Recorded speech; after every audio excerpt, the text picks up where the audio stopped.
Because in a city of peace, you don't have disagreement. That's why you have peace. You don't have enmity, strife, fighting, lying, backbiting. Because if you have those things, then you can't have peace.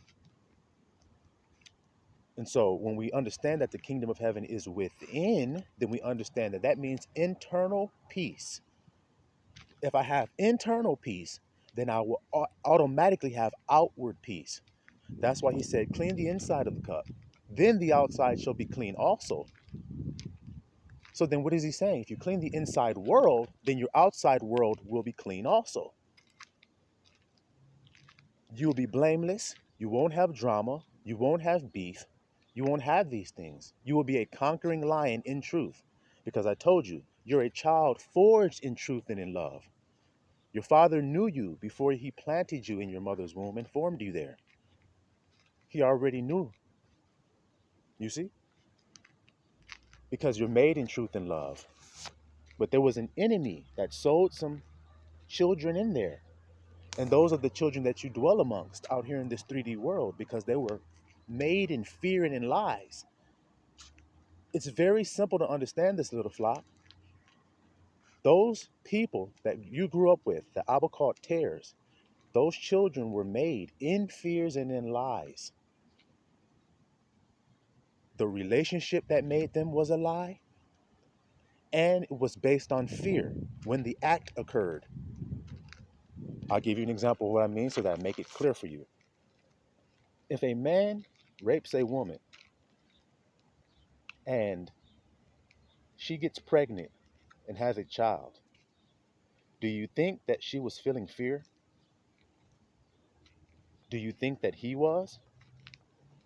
Do you think the act was a true act or it was a lie? So then that child was conceived in that. As the scriptures say, all together conceived in sin. You see? So that's what they are. That's what they are. If you take Ishmael and Isaac, when Abba told Abraham that you would have your wife Sarah would have a son, because that's what he was told, then he can lay with his wife Sarah with pure, true, loving intent. You understand what I'm saying? Not any fear or lies in there, because this is a promise from God that said that this would happen. So you're doing it with that intention. You're doing it with that expectation. Now watch. When he lays with Hagar, do you think he did it with doubt?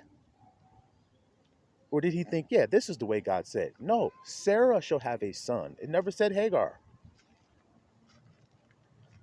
Sarah, Abba in his infinite wisdom, knows how to say things the right way. So it's best we all listen to his words and not men's words. You hear me? So the child that comes out is the result of what the act is.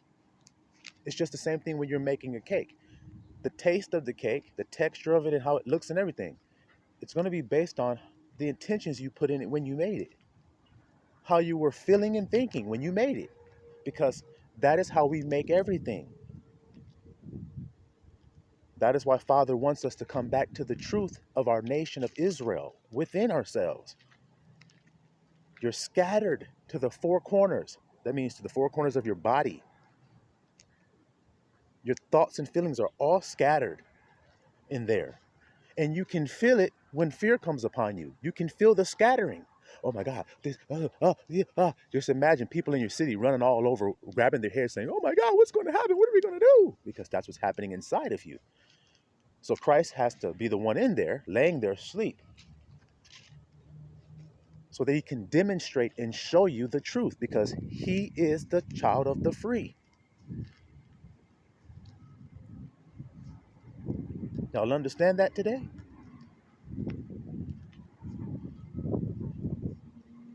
Truth and love. How do we prove truth and love? That's what it is. Let's go to John. In the beginning was the Word. The Word was with God, and the Word was God. Okay, that's what it physically says. But remember, we're on stereo, so we hear the spirit. So let's read it in spirit and in truth. In the beginning was the truth. The truth was with love, and the truth was love.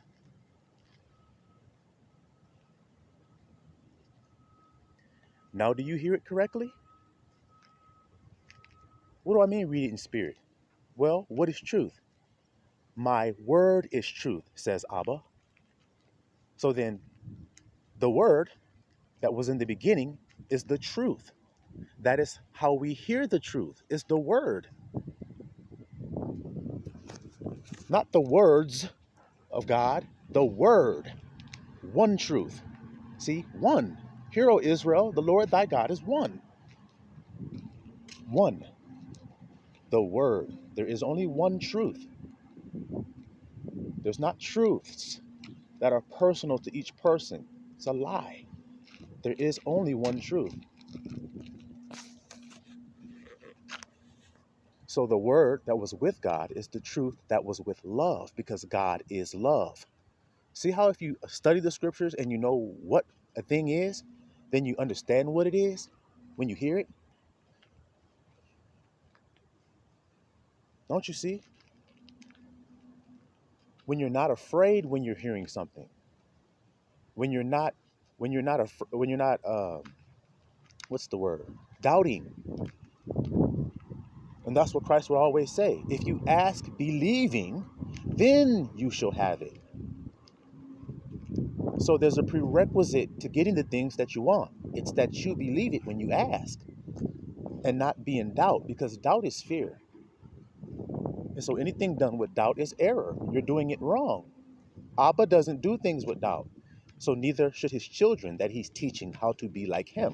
What does a father teach his son to do other than to be like himself? That's what it is. The apple doesn't fall far from the tree. What does that saying mean? It means the son isn't much different from his father. That's what it means. A person isn't much different from where they come from. That's what it means. You see that? So you train up a child in the way that he should go, and when he is old, he will not depart from it. Same thing. So this is a truth. This is truth. So then you have to go and understand, well, if you're a son of a bondwoman, what's being put into you? Fear, doubt, slavery, because that's what slavery is, fear and doubt. Read Deuteronomy 28. Your life shall hang in doubt before thee. Why? Because you're going to go into slavery. I told you, all you got to do is read Abba's word, then you'll know what everything is. Because his word is truth. His word is truth. He loved you, so he told you it was. He told you. It's whether you accept that and believe that. Now back to the two kingdoms, Ephraim and Judah. In you, your thoughts and your feelings. Feelings being the feminine half,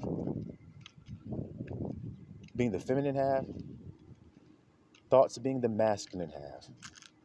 So when you think, that is Zion, that is the kingdom of Ephraim, the northern kingdom, where you're thinking at. You have your feelings down here, but they also have a brain, see? You have a brain up here, but you also have a brain here in your heart. The heart has its own brain. You see, it's not as strong as the brain up here. It's a weaker brain. As the Bible says, the woman is the weaker vessel. See? It's a feeling that has thoughts, but the thoughts are very weak. Feelings are very strong, but the thoughts are very weak. So she has to lean to a higher, stronger thought, which is the masculine side, which is Joseph. And so that's why you see that story about Joseph having the coat of many colors and his brothers coming down to him and bowing to him. And they got envious when they heard that. They got envious. I need you to pay attention, Israel. His brothers got envious because they were told that they were going to bow down to him. Okay? Now, do you remember James and John? Let one sit on your right hand and on your left hand, Lord. Well, it's not up to me to decide that. But can you drink of this cup and be baptized with the baptism? We are able, well, indeed, you shall drink. And then the 10 got indignant with those two brothers. Want you to hear it today. So Christ, who is our head, has two tribes he wants to make one. I want y'all to hear it today. So the 10 northern tribes of Israel who broke off, look at the number. The 10 northern tribes who broke off were separated from the Jews. Didn't I just tell you that there were two brothers that were separated? And the 10 got indignant with the two? Now, do you understand? The 10 got indignant with the Jews because the Jews were vexing the 10. What do they think they are? Being all close to Yahusha. This is the 10 mad at James and John as well. You see how it's connected? It's the same. Christ didn't want that. So did he correct the 10 for their indignation against the two? Yes. He said, the greatest of you shall be your servant. So then I chose James and John to be servants unto you 10.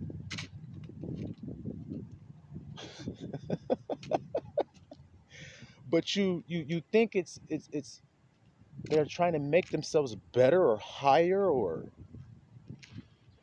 to be a greater servant to the household, to the body. You see that today? Just like the grandson is doing right now today. Being a servant to the nation of Israel. Who do I be talking to every day? Now, how often do I talk to this nation? All the time. What am I telling this nation? The truth about who you are. The truth about what you're here for.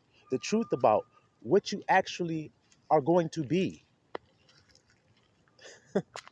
What Abba designed you for. Not this lie that they put on here. Yes, you're to be a businessman, to have degrees, to have letters in the back of your damn name and all this other. It's not what I'm here to tell you. I'm here to tell you the truth of what you were before you were formed in your mother's womb. Thoughts and feelings. And when you came here, you were a child, you were innocent in your thoughts and feelings and had harmony within. You didn't have beef. You didn't know you were naked.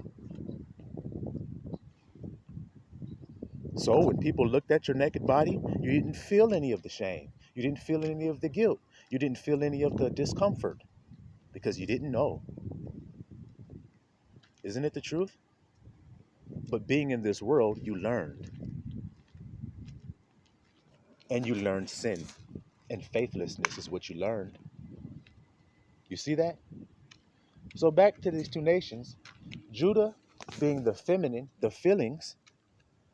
How do we know that? Because Jerusalem is a bride adorned for her husband. Now, who's the husband then? If Jerusalem is a woman, a bride adorned, then that obviously means she's feminine. Who's the husband? You will no longer call me the Lord, but you will call me Ishi. Ishi means husband. That's the prophecy. Who said that you will call me husband? Abba said that.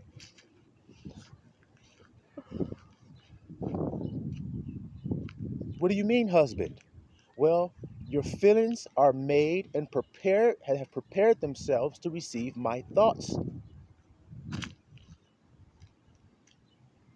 Y'all don't hear that today? Now I can give you my thoughts. Do you not understand that's the greatest gift you could ever give? Ever get? Let me slow it down and let me tell you again what God is trying to give you. His thoughts. His thoughts are higher than yours, he said. So if you receive his, then won't your thoughts be high thoughts? Won't you think like the Most High thinks about things? Now, what can you obtain that's more valuable than that? Than the right thought?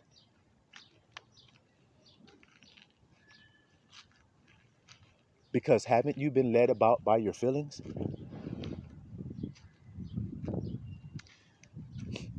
The feminine was ruling. Got the Statue of Liberty up there and all this other shit. Jezebel, Lilith, your feelings was ruling you because you didn't have right thought. So what did Abba say? Israel shall go a long time without a shepherd, without an image, without an ephod, without a king. That means without right thoughts. Well, what did I tell you happened to the thought? The thought left. And so what did the master say? Your house is left to you desolate, Jerusalem. Jerusalem, the feelings, the woman. See how it connected? It ain't no chink in it. It's perfectly clear. Your house is left to you desolate, feelings. You deny your brothers. You deny your husband. You deny your masculine half, is what he's saying there. So that's why the 10 tribes are gone. You can't spoil the house till the strong man is gone. That's why Joseph ain't here. He's gone. And you deny him. So let me show you, and let me go talk to this Samaritan woman who's saying, you being a Jew ain't even supposed to talk to me. That's the fucking problem right there. That's why the two sticks ain't one. Because of that ideology right there. Jews. And why weren't you talking to your husband? Why weren't you talking to your masculine half? And then all you who want to deny this can't deny what you see in the world, that you see this problem in the nation of Israel, the so-called Negroes, that their women try to rule over their men. They try to call the shots. They try to tell him. They kick him out. They cast him out of their houses. They cast him out of their kids' lives. They only want child support from him. They even make videos laughing about they're playing games with men's lives and tearing their lives apart. This is exactly why.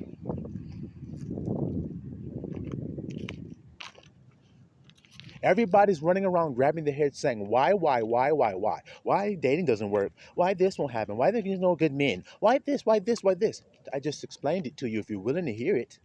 For some reason, y'all look at me and think I can't be the one that would possibly have any information to tell you of value because y'all judge outward appearance. That's stupidity to do that. And as long as you do that, you'll find yourself in the same case, chasing after the wind like you niggas been doing because y'all not willing to hear right thought. You're not willing to hear your masculine half, and that's why you kick him out. Y'all need the man, but you hate him. And y'all know that what I'm saying is true. It can't be denied. It can't be. Just like the brothers, watch this. Remember I told you about James and John, how the 10 got indignant? Well, what do you think happened when Joseph was elected? Didn't the brothers get indignant with Joseph and they sought to slay him and kill him? Didn't they do that? Because he thinks he's better than us. That's what they thought about James and John. That's why they got indignant. And that's why Christ said, what you consider better than you is actually a servant. Didn't I, being your master, wash your feet? Didn't I? I done this as an example unto you. Are you greater than your master?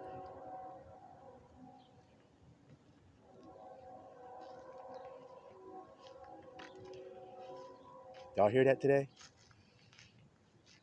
But y'all think when Abba elevates someone that means that they're proud and haughty over you and what? If they were that kind of person, why would Abba elevate them? He doesn't elevate the proud. He doesn't uplift the haughty. Matter of fact, he does the opposite to them. If y'all knew Abba's truth, then you would know everything.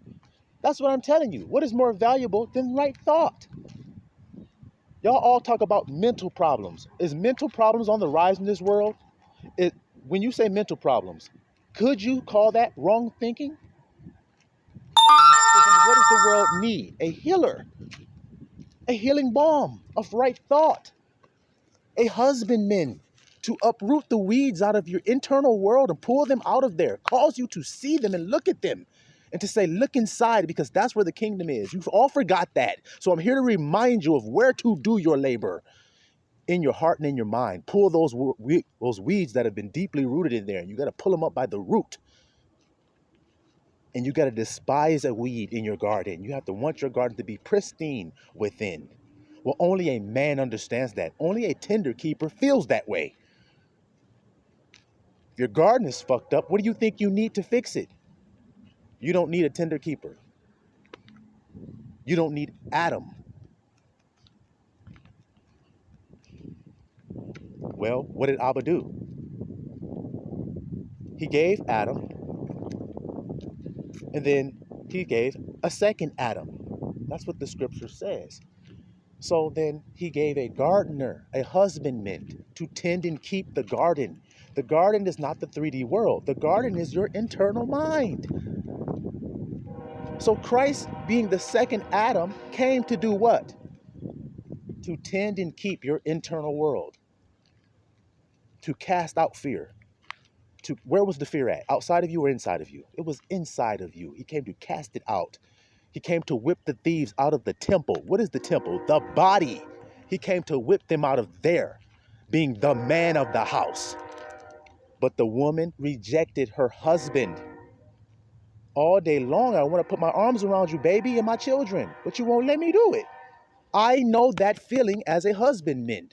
All day long, all I wanted to do was hold my arms around my woman and my children, and she would not allow me to do it. It wasn't somebody else that wouldn't allow me to do it. It is the one I made the children with, Israel. That's what God is saying to you. The one I made my family with, she is rejecting me, my wife. So I need a new Jerusalem.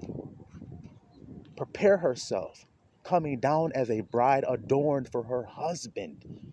Well, a bride got to be adorned for her husband. The husband must got to be right thought. The bride is the right feeling, which I've described to you. That's why I say, if y'all listen to this, y'all get it. Y'all hear it.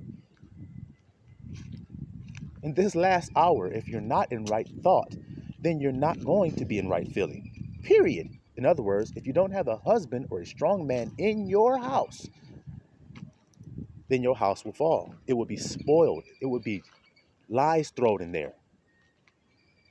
You will be a silly woman laden with sin, thinking you're doing the right thing, led about by your pride. Silly ass women raising children by themselves by choice. And I'm not saying the ones that have to do it for whatever righteous reason. Being a widow. I'm saying a woman that just is unruly. Y'all know the ones I'm talking about. I don't have to explain myself. Y'all know it. Y'all have seen it. Who will destroy her house with their own hands, God says. That woman that will not hear sound judgment, that will not adhere to sound reason and protect her children by keeping the father that loved them in their life.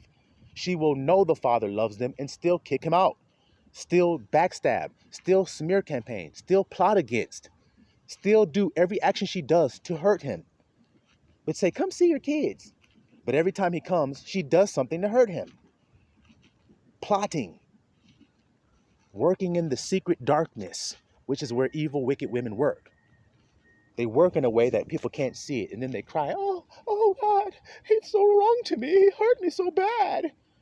Whenever somebody talks about a relationship, and when you ask what happened, they only say one person is to blame for what happened, then they're a fucking liar.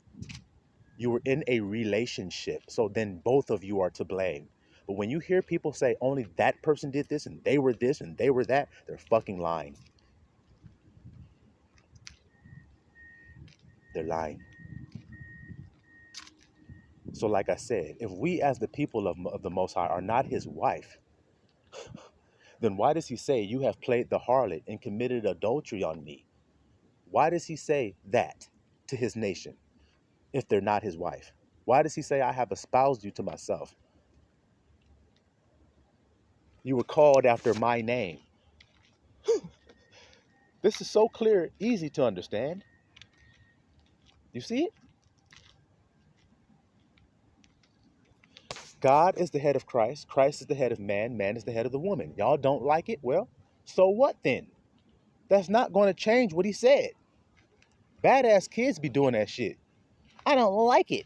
Okay, so you don't like it, that changes it? Yeah. Okay. And to prove this, that's the way they think, I saw an interview yesterday where a guy was interviewing random people on the street. And he asked this guy, he said, would you be with a trans woman, which is a man? He said, would you be with a trans woman? Would you date one? And the guy says, yeah. And he goes, well, are you sure? And the guy's like, yeah, I would. I don't see any problem with it. It's a woman. And the guy says, well, you know, trans woman is a man who transitioned to a woman, so therefore it's a man. And the guy goes, no, well, if that person wants to identify as a woman and they feel as though they are one, then they are. I want y'all to hear that today. If you think the woman ain't trying to rule this bitch, did you hear the words? If that person feels as though they are, then they are. So then feelings are the last thing you listen to before you act. What are feelings? The woman. Did you hear the divine order? God is the head of Christ. Christ is the head of the man is the head of the woman. So the woman is the last of the hierarchy, but you have put her first. You have put her at the top. You see that? And you tell me that ain't error? So we're here to put right back order. If I'm a man on the earth, then wouldn't I be right thought if I serve Christ? Because God is the head of Christ. Christ is the head of me. So that I can minister to the feelings of the body. Hope y'all hear that today. Christ ministers to me so that I can minister to the feelings of the body. Now, who are the feelings of the body? Israel is the wife of God, who I just proved to you, the bride. Making yourself ready, prepared for those right thoughts so that you can have children and be a fruitful branch since you are the branches. Sit on, Mr. Allah.